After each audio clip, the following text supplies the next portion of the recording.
அரிசியே இல்லாமல் protein and fibre நிறைஞ்ச morning breakfast dosa தான் ரெடி பண்ண போகிறேன். காரமணி, வெள்ளை கொண்டக்கடலை, மைசூர் தால், பச்சை பயிறு, கருப்பு உளுந்து, ராஜ்மா, ஃப்ளாக்ஸ் சீட் 2-3 தண்ணி நல்லா அலசிட்டு 6லேருந்து 8 மணி நேரம் வரை ஊற வச்சு அரைச்சி எடுக்கணும். இது மெயினாக எதுக்கு நான் இந்த பேட்டரை ப்ரிப்பேர் பண்ணேன்னா, என்னதான் இட்லி 2 சாப்பிட்டுட்டு நிறைய தால் ப்ரோட்டீன்ஸ்லாம் வச்சு சாப்பிட்டாலுமே அதில் வந்து வெயிட் லாஸ் வந்து ரொம்ப ஸ்லோ ப்ராசஸ் ஆகும்.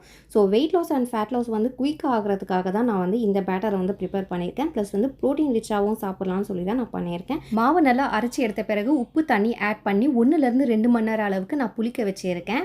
டைரெக்டாக நம்ம தோசை போட்டால் அந்த அளவுக்கு கிறிஸ்பினஸ் நமக்கு கிடைக்காது. தவா நல்லா ஹீட் ஆன பிறகு லைட்டாக வந்து ஆயில் ஸ்ப்ரே பண்ணி தொடச்சி எடுத்துக்கலாம்.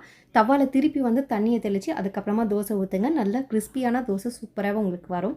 வெயிட் லாஸ் பண்ணுறவங்களுக்கு ஆயிலே தேவையில்லைன்னா நீங்கள் ஆயிலை வந்து அவாய்ட் பண்ணிக்கோங்க. நான் ஃபஸ்ட்டு தோசை போடுறதுனால லைட் ஆயில் போட்டிருக்கேன். அடுத்து வர தோசைலாம் வந்து ஆயிலஸாக நீங்கள் ட்ரை பண்ணுங்கள். வீட்டில் இருக்க எல்லாருமே இதை சாப்பிட்லாம். சைட் டிஷ் மட்டும் வந்து பக்காவாக இருக்கணும். டின்னருக்கு 2 தோசை அண்ட் கொத்தமல்லி சட்னி எடுத்துக்கிட்டேன். மார்னிங் பிரேக்ஃபாஸ்ட்டுக்கு ஒர்க் அவுட் பண்ண பிறகு நிறைய ப்ரோட்டீன் வேணுன்றதுக்காக தக்காளி சட்னி அரைச்சி அதை ஸ்ப்ரெட் பண்ணிவிட்டு அது கூட வந்து பன்னீர் ஸ்ப்ரெட் பண்ணி போட்டேன். இந்த மாதிரி ஹெல்த்தியான ரெசிபிக்கு ஃபாலோ பண்ணுங்கள்.